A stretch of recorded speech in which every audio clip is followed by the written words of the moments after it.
Oreo desperately wants me to play with him. I would love to, but I have like this thing to film. There's something to say. I love the fact that Oreo doesn't have any idea, perspective of personal space. That he just throws his old, old toy, dirty toy on me. And if he wants to wake up my boyfriend, he literally throws this toy onto his face. NANI? That's what I'm talking about.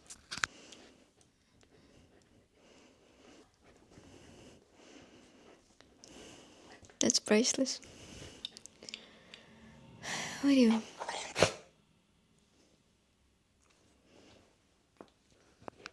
I think there is no point of me to film anything because Oreo has his own opinion on everything.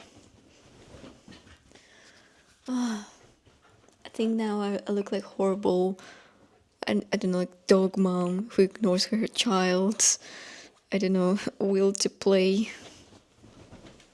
It's like, again, I don't want to play with him, it's just like, it's not on time.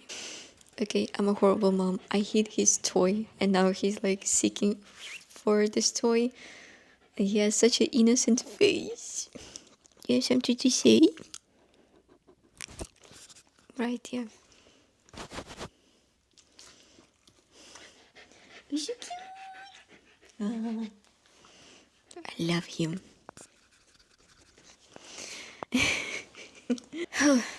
Anyways, how am I supposed to start audio? Welcome to my little silly channel. My name is Toriko. Recently, on 10th of May, I turned 28. And I always wanted to share and film this type of videos when I'm sharing sort of like life lessons, life conclusions, and whatever I learned, basically, yeah, like lessons.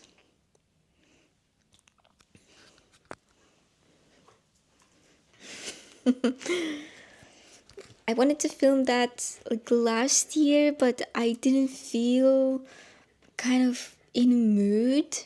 And then I was like stretching, and eventually I was like, okay, there's apparently no point of me filming that, this type of video. So I left it for the next year, aka right now.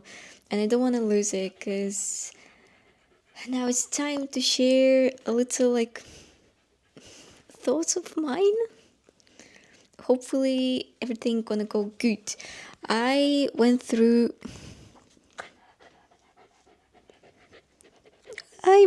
my notes. Hello? What the fuck? Audio. I went through my notes. Why do I feel myself under the pressure? Audio.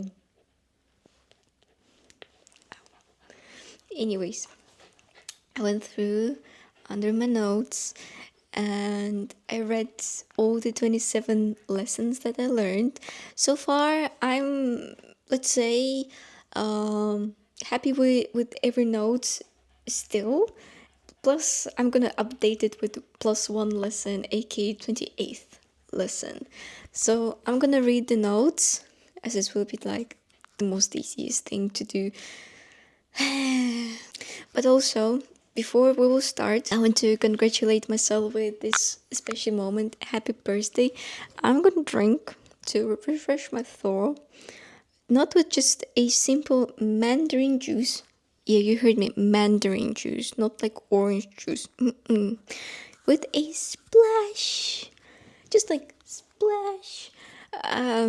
Some gin.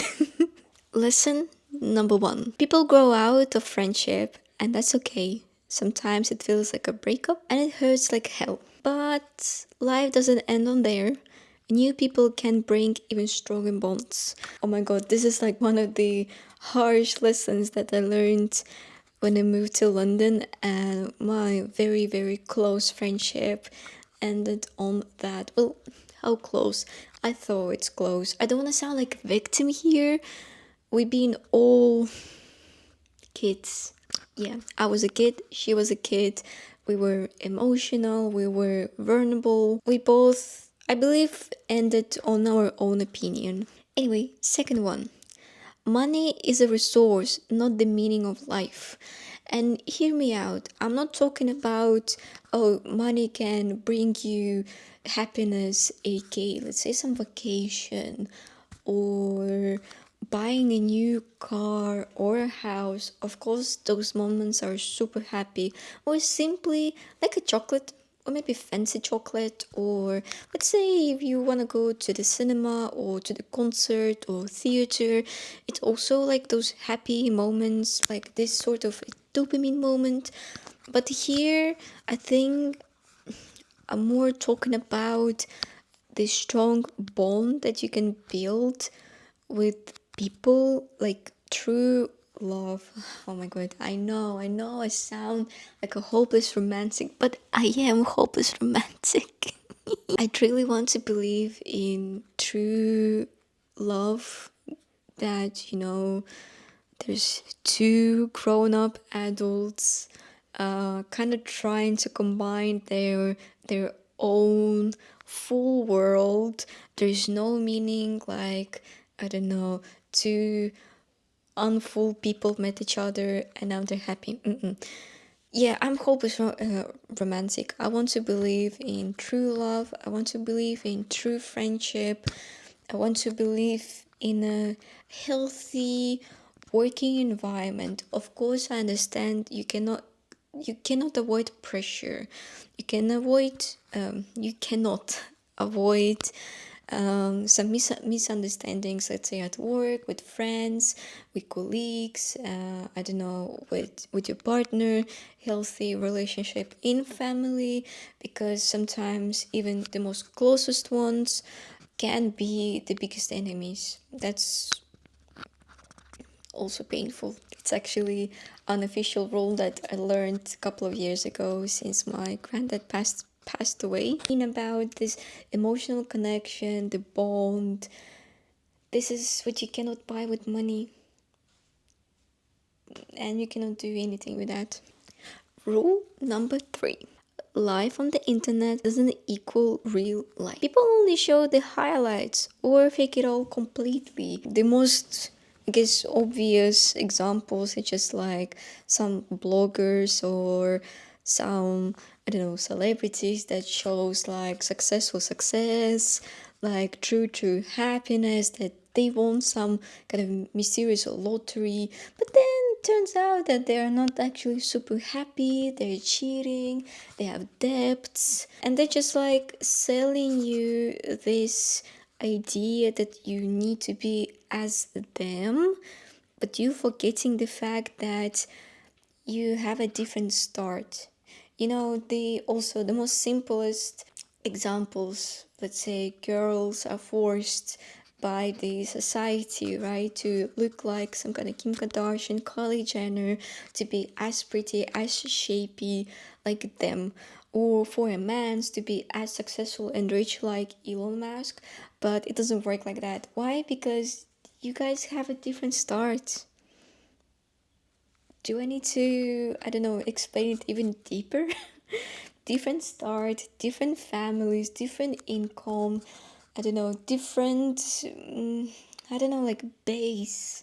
I don't know what about you, but my parents are, I don't know, average normal people, like mid-class people, and they didn't had like a couple of million, I don't know, euros, let's say, to invest into my kind of like startups, like it happened with Elon Musk, whatever. So, well, kind of Kylie Jenner needs to be grateful for Kim Kardashian, who basically made her hands dirty for fame.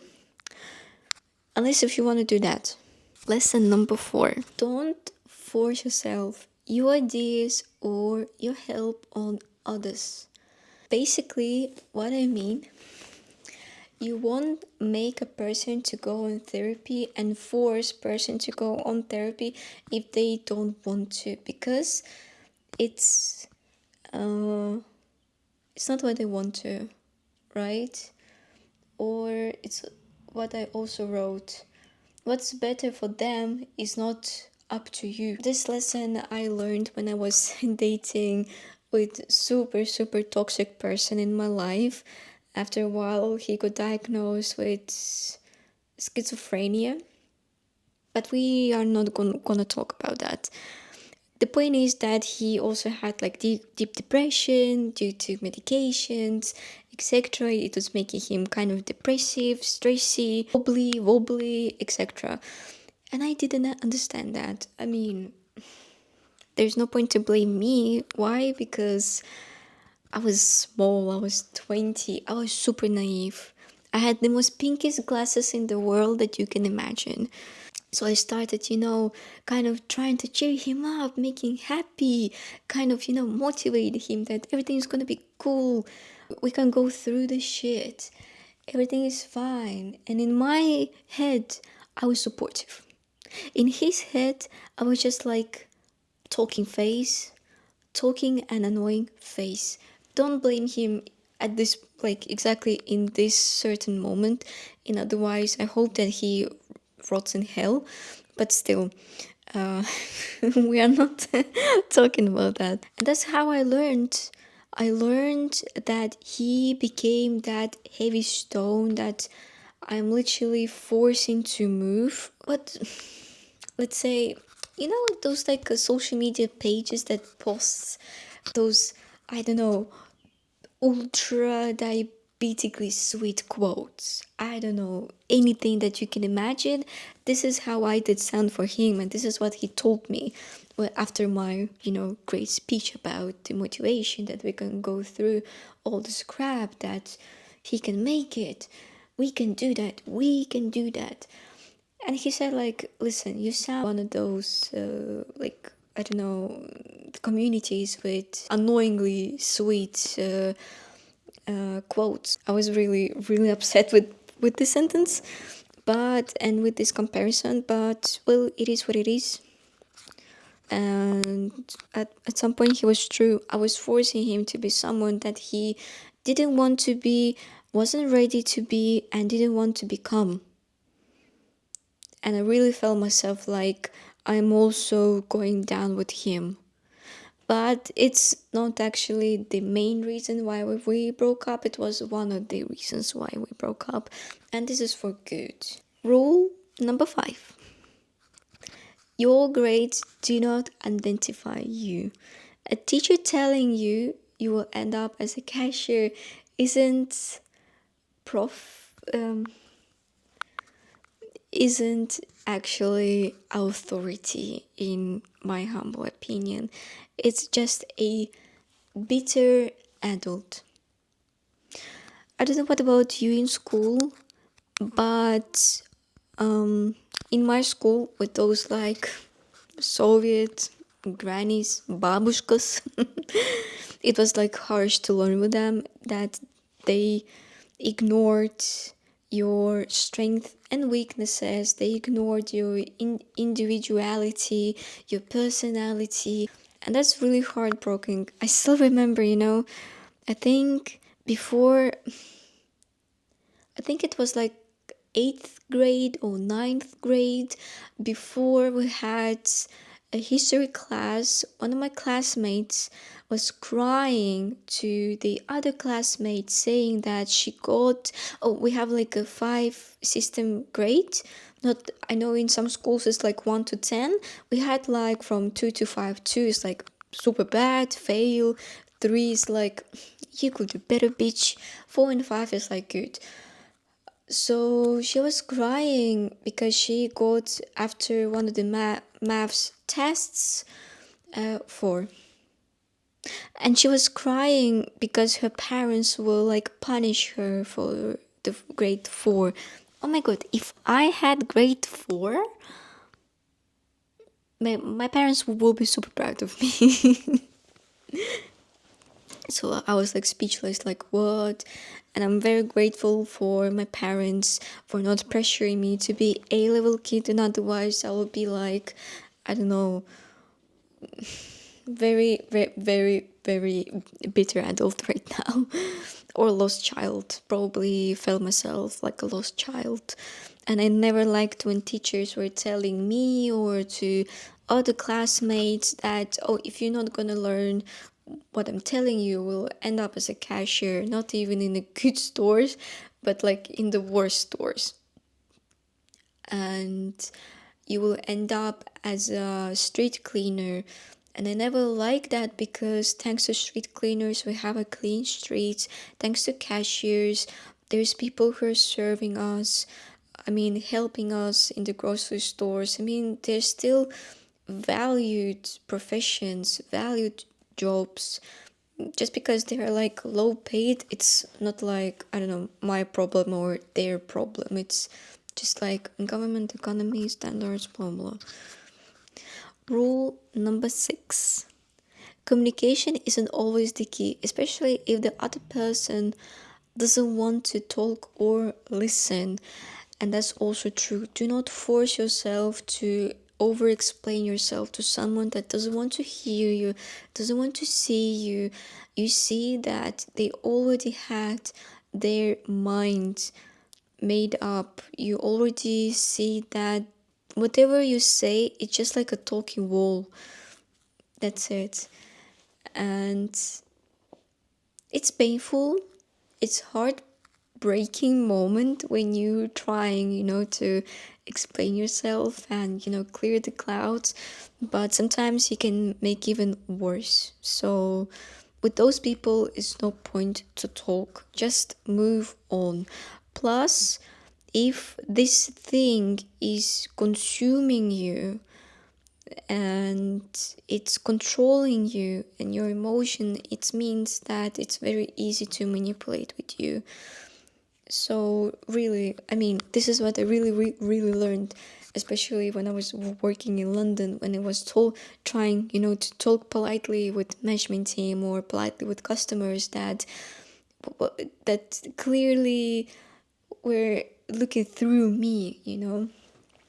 I was very heartbroken and very upset. But then I was like, okay, this is your shit that you need to deal.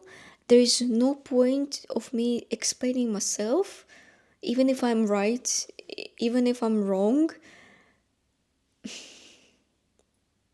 This is not my responsibility to, I don't know, change your mind. It's yours. That's it. Rule number 7: people come, people go. It's a part of life. That's also true. You need to learn this philosophy of letting go and letting people into your life, even if it's hard, even if it's challenging, you feel traumatized, it's normal.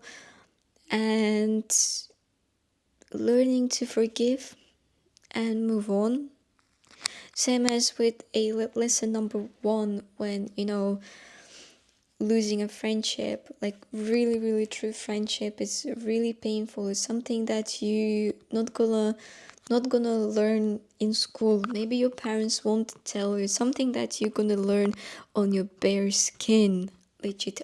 But it's very important to let those people go, and when the one door closes, another door opens. And don't be afraid to open this door. Maybe there will be something much more warmer friendship, much more appreciative friendship, or whatever people, or let go your ex-partner and let other person to heal your wounds.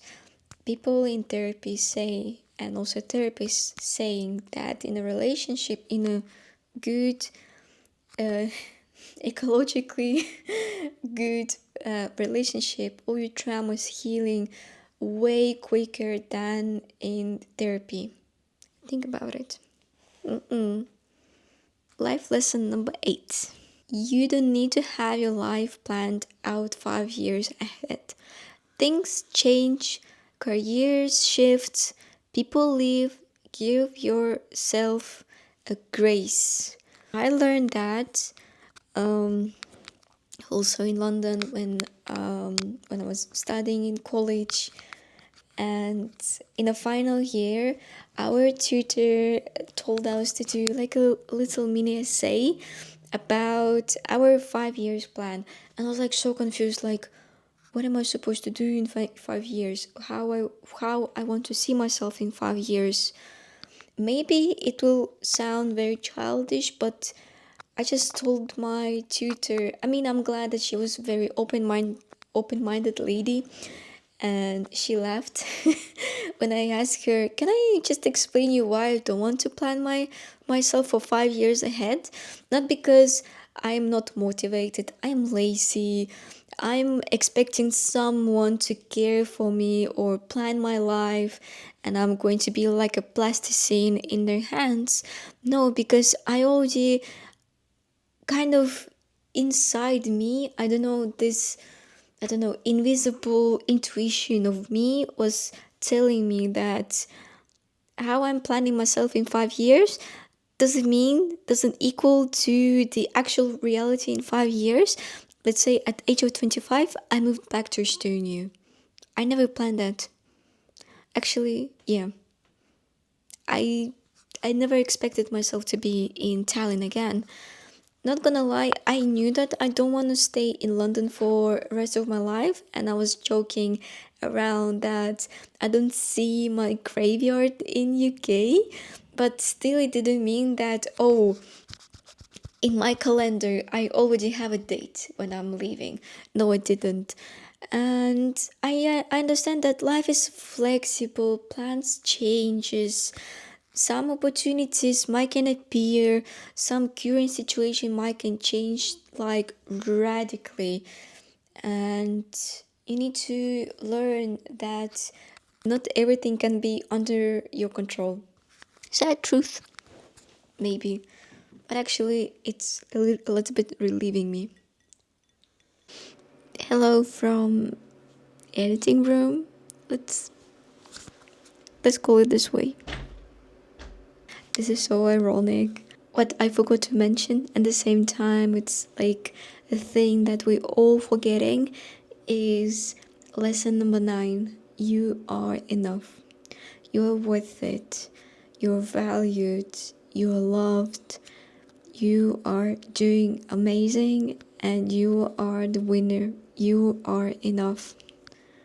It's just like impossible to express these words until you really starting valuing and feeling enough, like valuing yourself and feeling that you're doing good and you're truly doing enough, especially when people treating you like you're pointless, you're silly, you are, let's say, unteachable. Let's say if you're like a slow learner, or you're feeling like you're doing not enough, comparing with people that like overtasking themselves. Of course, like if comparing with them, I think every person that's, let's say, respect themselves starting feeling like they're doing not enough and they're lazy shit. But it's not. It's not. You are enough. Meow. I don't know why, but I feel myself so bonita. I feel kind of cute. It looks like, I don't know, like ears, like a doggy ears.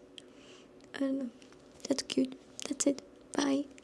Rule number 10. Being alone doesn't mean being lonely. Let's say this is what I learned in my those like toxic relationships. I so dissolved into my partner that I lost myself. I lost a feel that I wanted to do something, I don't know, by myself. Let's say go on a walk, go to cinema, do something that I can simply can enjoy by myself. It was like one of those sad lessons of self-worth, and at some point I started, getting friends with his friends and losing my current friends. Don't recommend of doing that, but again, it's something that you need to learn. When I was like thinking about that, now I don't feel like super, I don't know, lonely. Obviously I'm very happy to spend my time with my boyfriend, but at the same time I'm happy to go by myself to the nearest cafe, go and read the book, go for a walk with my dog. So I don't require my boyfriend to go with me constantly. I mean, plus it's impossible because he's working only night shifts. And I started enjoying myself. I don't feel like I need to do something to fulfill this loneliness. Being alone doesn't mean that you are lonely. And at the same time, you don't require your partner, your friends to entertain you, keep you company, constantly keeping you company, and you're happy even being without like relationship. It means that you are a grown up adult, like this fulfilled, a full world, not just like some kind of glass, like half of water, like half empty. No, you're just like a full glass of, I don't know, the best. You are champagne. Enjoy yourself. Rule number 11. The comfort zone is safe until it starts killing your motivation and joy. Use it, stretch it, rebuild it. And here we need to talk about the most uncomfortable thing in this world to like progress, get out of your comfort zone, starting slowly, right? Doing the like exercises, go for a walk, slowly like motivate yourself, slowly doing little baby steps to grow. Comfort zone is an amazing place that helps you to relax, to digest from routine-ish stressful day at work or busy day doing your busy things. Let's say comfort zone can be home, and that's amazing place. So what I mean by getting out of your comfort zone, if let's say you're really thinking about change your career, learn something, go to gym, you don't need to go straight like with those like massive steps to from point A ending up in the point Z. It doesn't work like that. So you need to do just like those teeny tiny baby steps, and it actually builds, which is surprisingly or not consistency, which is great. And when you're in your comfort zone, you're relaxing and you're degrading. This is true. You don't progress, you don't grow, you don't move. And this is the point when your comfort zone is really really destroying you. There's nothing bad, to relax after work, watch some movie, talk with your close people, walk with the dog, play some games. But if it's like, if it's too much of that and you don't grow while you want to grow, this is not great. Rule number 12. High expectations will destroy you. I bet your life now looks nothing like your 5-year plan, and that's okay. Well, kind of, we can come back to the point of basically, we can go back to one of the previous lessons that there's, let's say, hard to predict your life in 5 years. But at the same time, if you don't end up in 5 years where you were planning before to be, this means that you're a bad person. It doesn't mean that you're not a good girl, you're not a good boy. Just things do change. I learned from people that loves to put a lot on their shoulders. And when something goes wrong, something, I don't know, gets out of the plan, is destroying them. It kind of can call it like a Google syndrome. I had like a couple of friends that it was like very, very heartbreaking to see if they were, taking so many tasks that they physically, not talking about mentally, right? It's too obvious. Physically couldn't manage all this amount of tasks, and they were just like crying over like those silly things, like tiny things that went wrong. But of course I understand it's not about the things that did go wrong. It's about just like they were, probably punishing themselves, thinking that they're not good enough, they're lazy, they are undisciplined, etc. Just like take some things a little easier. Again, not everything can be under your control. Rule number 13. If someone cares, they will make time. If they don't, Don't waste yours trying to fix it. I think it's like a cliche, but it's such a true. It's true. If the person wants to see you, he will find, she will find a time to see you. If they want to talk with you, they will really, really message you. At least message you. If person feels again motivated and they want to do something, they will find a time for you. It's sad when you feel like you're the one who's like responsible for emotional state of the friendship or relationship, or who holds this relationship. Just like a little bit pointless to ask people to be there if they don't want to be there for you. Number 14, and it's something super relative to all of us, no matter the gender. Eating disorders are not something you're born with. Society teaches them to us. You may never be fully healed, but you can learn to live in peace with your food and your body. We are not born with food disorder. We are not born with body dysmorphia. It's like artificial social media standards, just like in general, those beauty standards that's dictating us what to do, how to be, how to look. And it's like funny that what like before it was trendy, I mean what, in the 13th century, 14th century, I can be wrong with timings, and women's were like removing their eyebrows and actually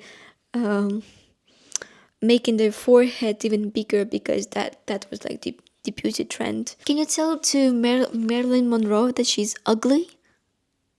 This is what I'm talking about. Of course you don't, because she's perfect.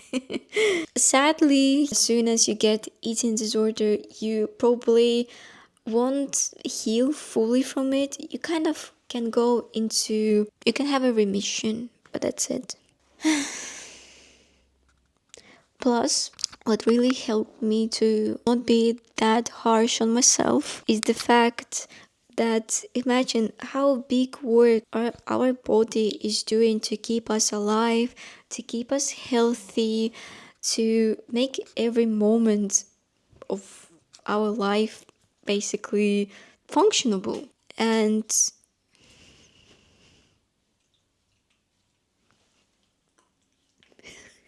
he's so cute.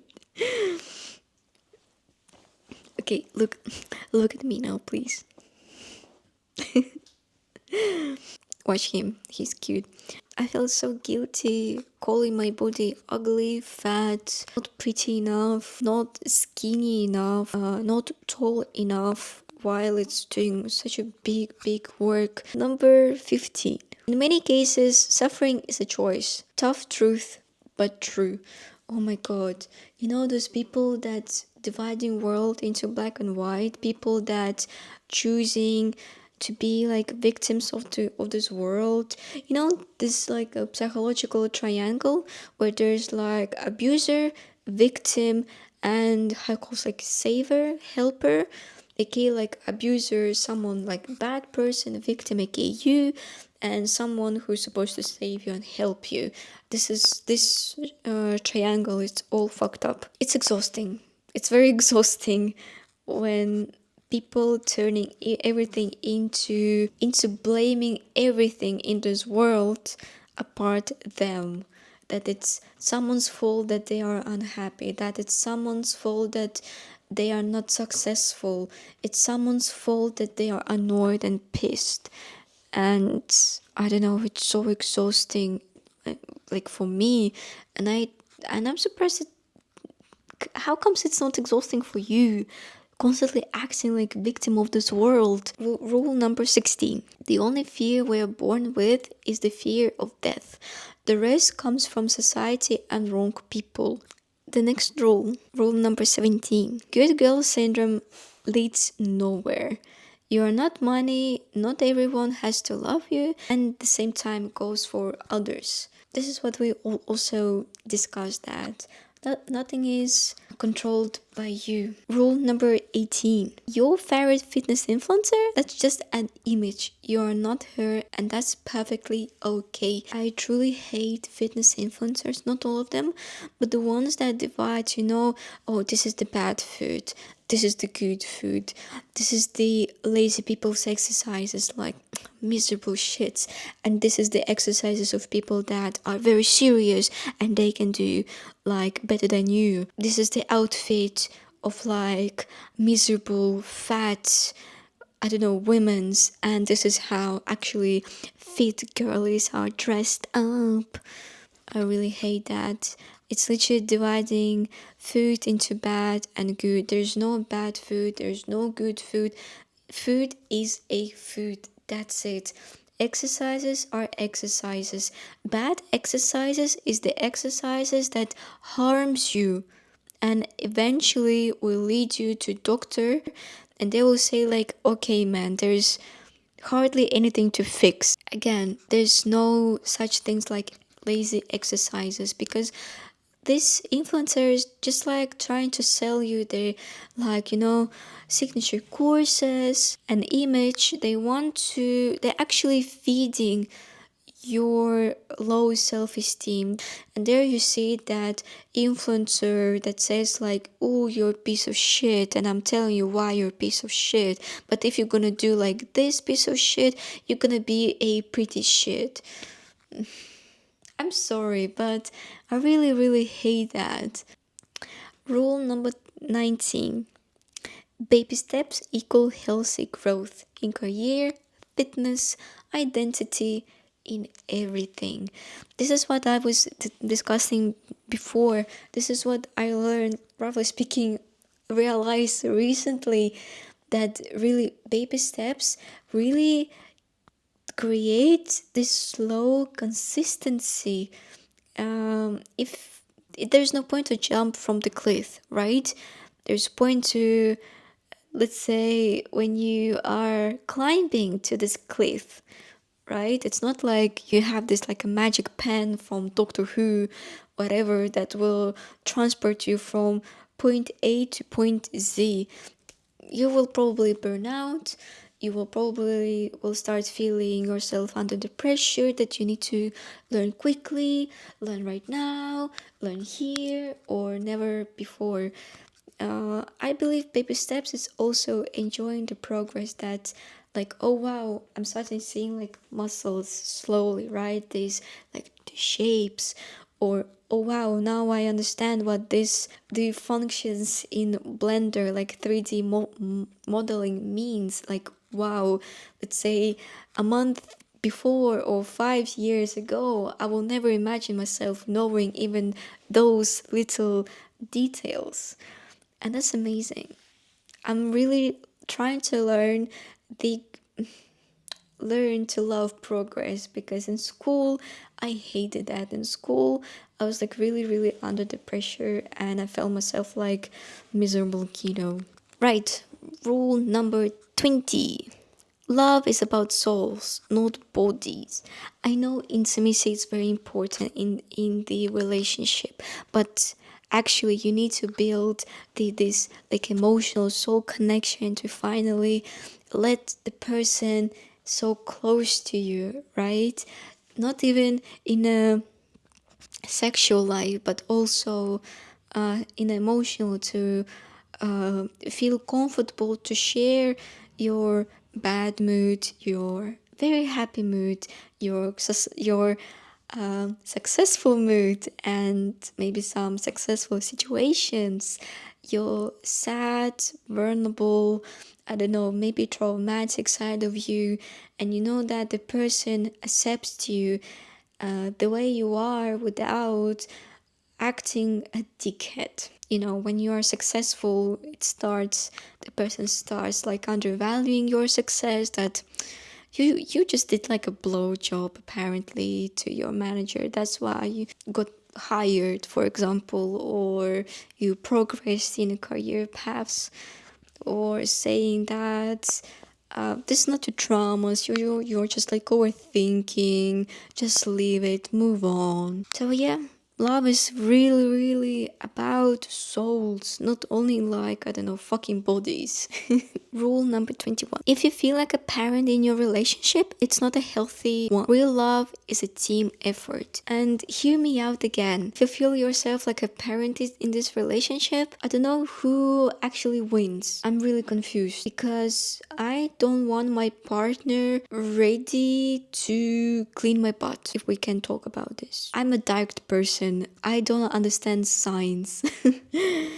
I mean, not like signs, but this like mixed signals. So what I want to say, I had in my toxic relationship a guy that didn't want to cook. This is like, a basic minimum, not some kind of luxurious maximum. He said that why I need to cook if you can cook. And we did it like a year.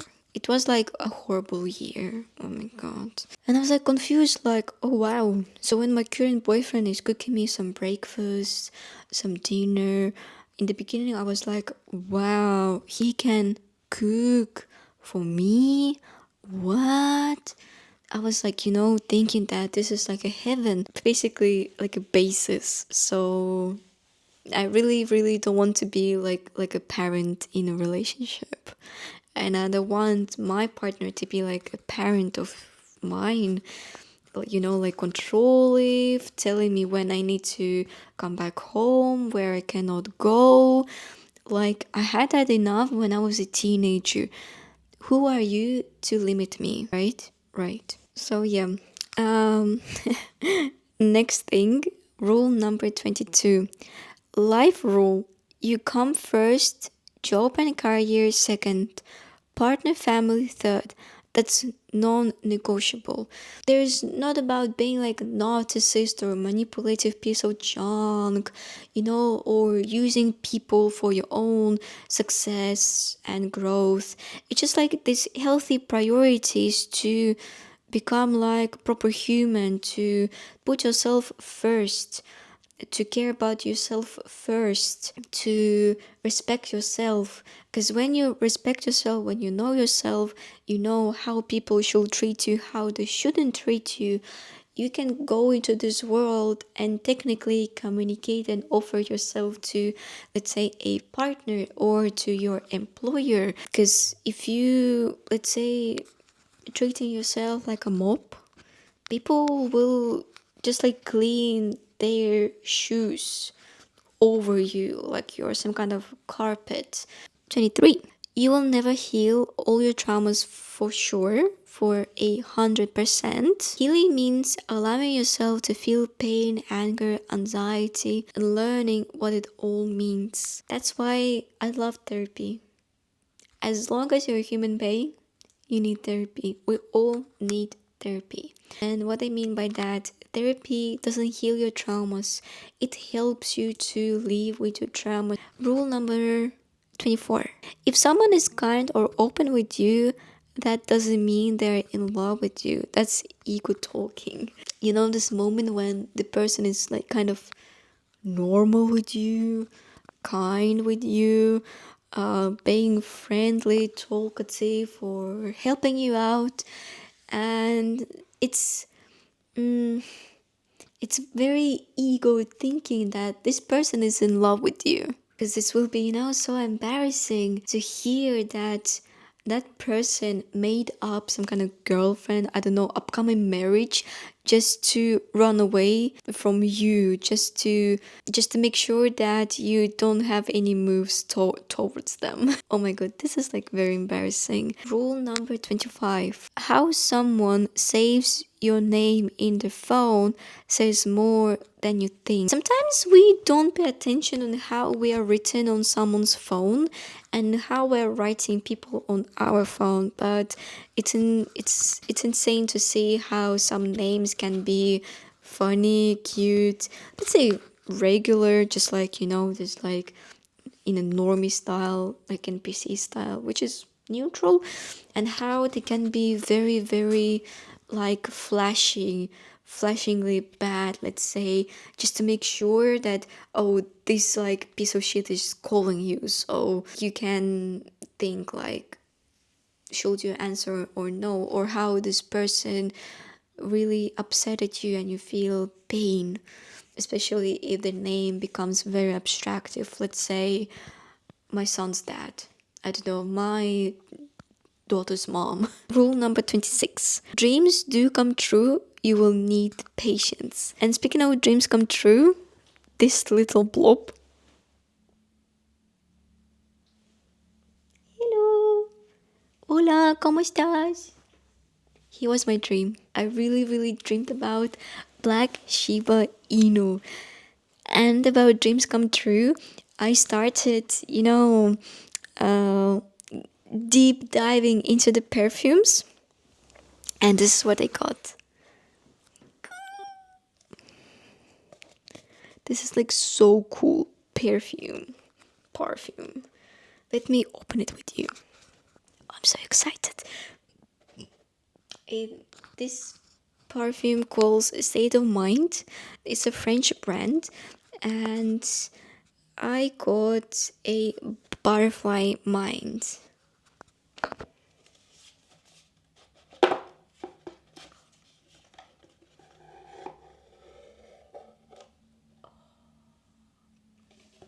Damn, this is so good. This looks so good. And this design as well. And this name. And it's in shape of triangle. This is so cool. It's like, it's so new that it doesn't smell. It's like cherry, sakura. I basically bought myself like a discovery set. It's a set of 14 perfumes. And Butterfly Mind, apparently always the first notes are the teas. So they're like inspired with the teas. Tea. It's a... Oh, that's how this looks. This is the other side. And that's how this perfume looks like. So, it's made of white tea, sakura, hazelnut leaves, feijoa, cherry, and musk. I don't know. I hope it's... You can read it.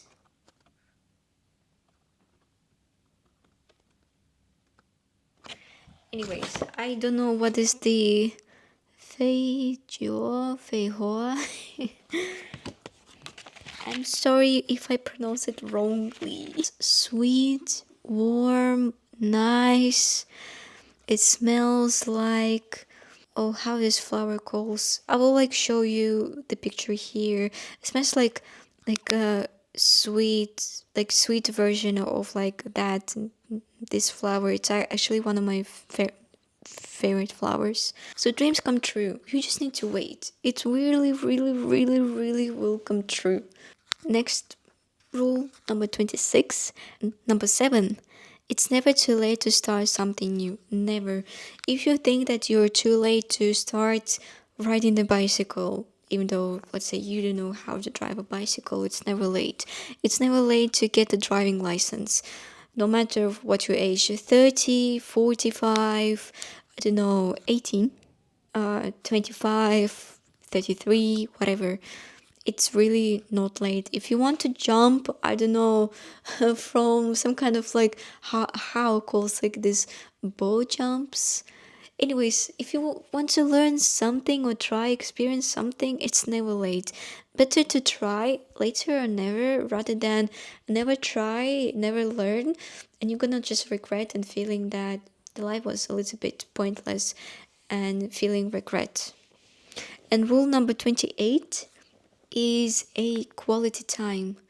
Quality time is very, very important. Reading, going to cinema, going to watch opera, theater, grab a coffee in the coffee store with the book or with the friends. It's just like an amazing feeling. I really regret about one thing when I left London is that I never had time for such little joys like this. just like go to theater, go to cinema. I was always thinking that how to earn money, how to save money, and how to not end up in the street. Well, at some point it's reasonable to think that anxiously, but at the same time, I was really limiting myself, and I'm very sad about it. Feels like only now I'm starting, letting myself to enjoy such little things like going to opera, going to cinema, grabbing coffee, just walking down the street and enjoying myself. This is it. Hello. Thank you so much for watching this video until the end. You can like this video, you can dislike this video. Don't forget to subscribe and share your thoughts down below. And I will see you in the next video. Ciao, ciao. Mwah.